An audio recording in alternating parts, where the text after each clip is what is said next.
Here we go. Let's start with Chapter 1, Foundations, 1980. The California sun burned bright, shimmering waves of heat off the pavement. Jim Anderson wiped his brow, his shirt damp with sweat. Decades of cement work had left his hands calloused and strong, but his blue eyes, those mischievous, twinkling blue eyes, were the same ones that had charmed Minnie Ramirez 15 years ago at her cousin's quinceañera. He stood for a moment, leaning on his shovel, watching their 3 kids playing in the yard. Jason, the oldest, was leaping through the sprinkler, his thin frame defying the childhood illnesses that had tried to slow him down. The water caught in the air, making him look like a bird in mid-flight. Under the orange tree, 9-year-old Jacob sat cross-legged, sketchbook in hand. His dark eyes flicked between his siblings and the page, the beginnings of something magical taking shape under his pencil. And Desiree, sweet, 6-year-old Desiree, spun in circles, her sundress a blur of color as her laughter echoed down the street. Inside the house, Minnie watched through the window. Her hands moved rhythmically as she prepared lunch for the daycare children she looked after, but her mind was far away. The soft hum of Linda Ronstadt's Blue Bayou drifted from the radio. Minnie's daycare had started as a way to make ends meet when Jim's cement jobs slowed, but it had become more than that. It was her way of creating something solid, something lasting, in a world where things often crumbled. At dinner that night, as plates of enchiladas were passed around the table, Jim cleared his throat. "I had another dream last night," he said, his voice steady but quiet. Minnie froze, her fork hovering in the air. The dreams again. She thought he might have stopped talking about them, but there it was, the music, Jim continued. "It's clearer now. I can almost hear it. It's like, I don't know, like a song that could change everything." Jason paused mid-bite, looking at his father with a mix of curiosity and skepticism. "What do you mean, Dad?" Jim's hands clenched slightly. "I can't explain it, but I know I can't keep laying concrete. There's something bigger I need to do, for all of us." The table fell silent. Minnie's heart twisted. She had always supported him, through the hard times, the uncertainty. But this? Could she ask her family to take such a leap? Desiree's voice cut through the quiet. "Is it a happy song, Daddy?" Jim smiled at her, the sparkle in his eyes returning for a moment. "The happiest. How's that for the opening? Should we sing it?" Let's continue into Chapter 2, Fault Lines, 1985. 5 years had passed since Jim announced his dream, and the Ramirez-Anderson household had transformed. The garage, once packed with tools and spare cement bags, was now a cluttered music studio. Guitars hung on the walls alongside shelves stuffed with music notebooks. A piano, battered but loved, dominated one corner. Jim had thrown himself into his vision with everything he had. He was learning, experimenting, chasing a melody he swore could change the world. But the journey had come with sacrifices. Minnie's daycare had grown, her workdays stretching longer to make up for the money Jim no longer brought home. Her energy seemed endless, caring for the kids, managing the house. But some nights, she sat in the kitchen long after everyone else had gone to bed, a cup of tea in her hands and worry clouding her thoughts. Jason, now 17, had grown into a strong, determined young man. The illnesses that had plagued him as a child were gone, replaced by an almost relentless drive. He threw himself into sports, his football scholarship to UCLA firmly in sight. But his determination spilled over into other parts of his life, particularly when it came to his younger sister. "You can't keep following me around, Jason." Desiree shouted one afternoon as she slammed the front door behind her. "I'm not a little kid anymore." Desiree was 16 now, beautiful and headstrong. Her popularity had blossomed, along with her fierce independence, and Jason couldn't stand the boys who flocked around her like moths to a flame. "I'm not following you," Jason fired back, his voice low and tense. "I'm protecting you." "From what? Having a life?" she snapped, her dark eyes flashing. "Just because you're obsessed with being perfect doesn't mean I have to be." Jacob watched the argument from the kitchen table, his sketchbook open but forgotten. At 14, he was quieter than his siblings, more introspective. His talent for art had flourished when his school introduced a computer lab, and he spent hours bringing his sketches to life on the glowing screen. He wished he could sketch away the tension in their family, erase the sharp edges and redraw something softer. While the kids argued and Minnie worked, Jim toiled in the garage. The melody in his head had grown into something vast and intricate. Sometimes, late at night, the family would hear him singing, his voice low and raw, or the soft plinking of piano keys as he worked out a new section of the song. But progress was slow, and the weight of his dream pressed down on him like wet cement. One evening, Minnie found him slumped over the piano, his hands motionless on the keys. "Jim?" she whispered, her voice soft with concern. He looked up, his eyes tired but bright. "I'm close," he said. "I can feel it, but it's like trying to catch lightning." Minnie sat beside him, her hand resting on his. "You'll get there," she said, her voice steady. "We'll get there." But fault lines were forming beneath their family, cracks that none of them could fully see yet. And soon, the pressure would become too much to bear. "How's the pace so far? Would you like me to keep going with Chapter 3?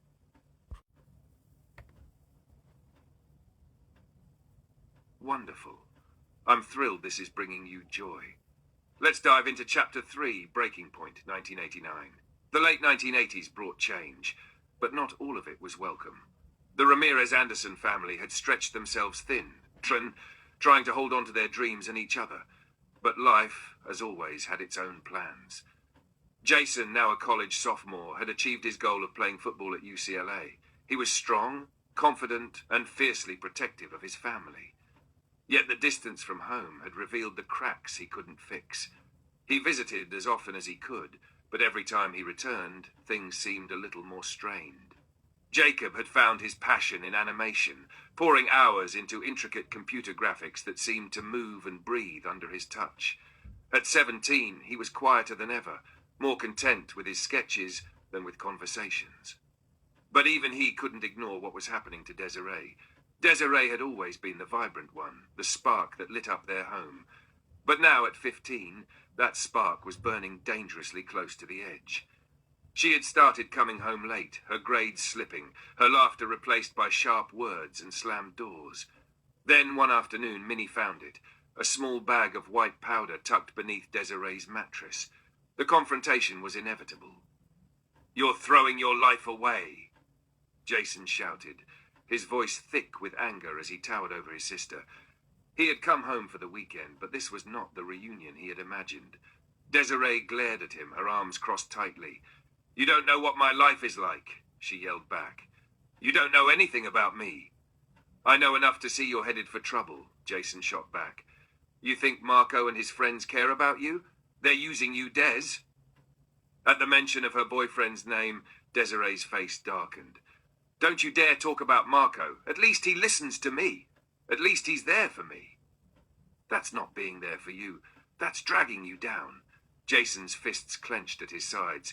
If Dad wasn't so busy chasing his stupid song, maybe he'd see what's happening. The words landed like a hammer, silencing the room. Jim, who had been standing in the doorway, seemed to shrink under their weight. He had dreamed of creating something beautiful, something that would bring his family closer. Instead, it felt like his dream was tearing them apart. Minnie stepped in, her voice calm but firm. "Enough. We're not doing this. We're not tearing each other down."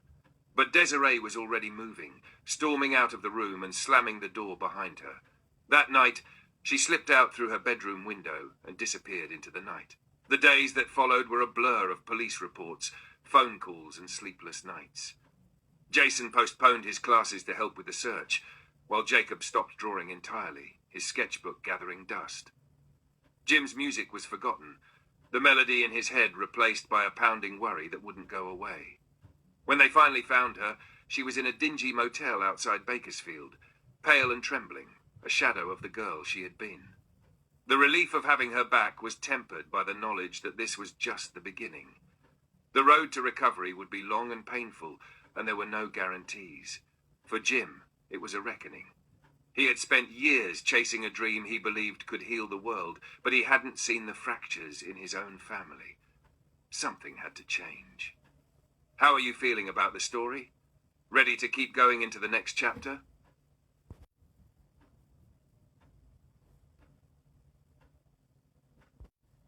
Let's continue into Chapter 4, Divergent Paths, 1995 to 2005. I'm so glad this is bringing you joy. The years after Desiree's crisis saw the Ramirez-Anderson family slowly piece themselves back together. But as time moved on, their paths began to diverge, each of them shaped by their shared history and the scars it left behind. Jason, ever the determined eldest son, graduated from UCLA and funneled his relentless drive into starting a business. By 1995, he had launched a sports nutrition company, blending his passion for fitness with the discipline that had carried him through his childhood illnesses. His success grew quickly, but so did the weight of responsibility. He poured himself into his work, building a life that looked perfect from the outside, though deep down, he often wondered if it was enough to fill the void of all he'd sacrificed. Jacob found his footing in the world of animation. After graduating college, he landed a job at Disney, where his talent for creating immersive digital worlds earned him recognition and respect. His middle child perspective gave him a unique ability to understand what resonated with people, and he poured his heart into designing attractions that brought families together. But while his career soared, Jacob remained a quiet observer, watching his siblings from a distance and wondering if the bonds they shared as children could ever truly be restored. Desiree's journey was more turbulent. Her recovery was anything but linear, stretches of sobriety punctuated by painful relapses. But with each stumble, she found new strength, slowly learning to face the pain she had tried to outrun. By 2005, she had reached 2 years of sobriety, working as a counselor for troubled teens. She used her own experiences to connect with them, showing a fierce empathy that only someone who had been to the edge could offer. Minnie, the family's anchor, continued to nurture not just her own children, but the entire community. Her daycare had grown into a respected early childhood education center, with generations of families trusting her with their little ones. Her quiet strength held the family together through the years, even when the weight of their struggles threatened to pull them apart. And Jim never stopped working on the song. What began as a simple melody in his dreams had evolved into something vast and intricate.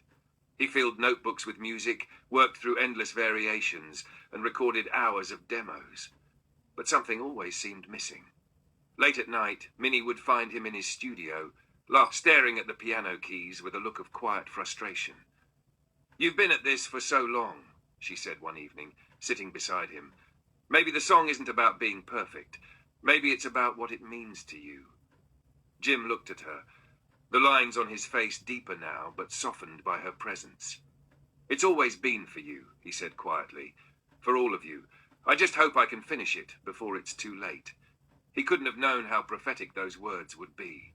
Ready to hear the emotional climax in Chapter 5, the song, Song 2009. It's where everything comes full circle. Let me know if you're ready. Here we go with Chapter 5, the song, 2009. By 2009, Jim's health had begun to fail. His hands, once strong from years of construction work, trembled slightly as he played the piano. His breath came slower, and the once endless energy that had driven him seemed to wane, but his determination to finish the song burned brighter than ever. "I can feel it," he told Minnie one night. "The end is near, not just for me, but for the song. It's finally coming together." Minnie's heart ached as she watched him, but she smiled, her love for him as steadfast as it had been the day they met. "We're here for you, Jim, always." And they were. When Jim called the family together that spring, they came without hesitation. Jason flew in from Chicago, where his business had expanded into a multi-million-dollar empire. Jacob took time off from designing a new Disney attraction, his laptop packed with unfinished sketches. Desiree, glowing with the health and peace of 3 years of sobriety, arrived early to help Minnie prepare. That evening, they all gathered in Jim's garage studio. The space was more organized now, thanks to Jacob's help setting up state-of-the-art recording equipment.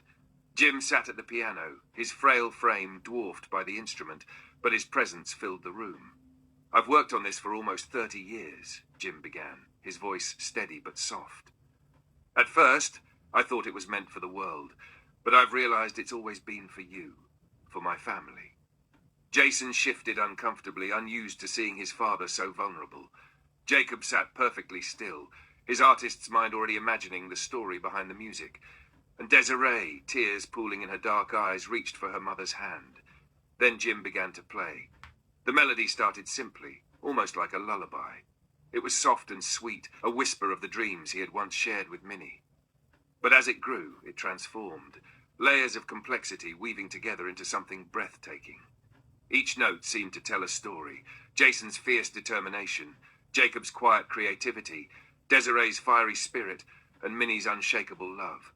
The music swelled, filling the room with a power that seemed to transcend sound. Jason felt his chest tighten, memories of his childhood illnesses and his father's unwavering support flooding back. Jacob closed his eyes, the notes conjuring visions of the family they had been and the one they had become. Desiree sobbed openly, the music a balm for wounds she had thought would never heal. As the final notes faded into silence, the room stayed still. No one spoke. They didn't need to. The music had said it all. Jim looked at his family, his eyes shining. "It's yours now," he said. "Take it and make it something beautiful." 2 months later, Jim passed away peacefully in his sleep. The song, recorded and polished with Jacob's help, was released posthumously. While it never topped charts or went viral, it became something far more profound, a piece of music that touched the hearts of everyone who heard it, inspiring families to hold on even in their darkest moments. Let's wrap it up with Epilogue, Echoes. Here's Epilogue, Echoes, to bring everything full circle.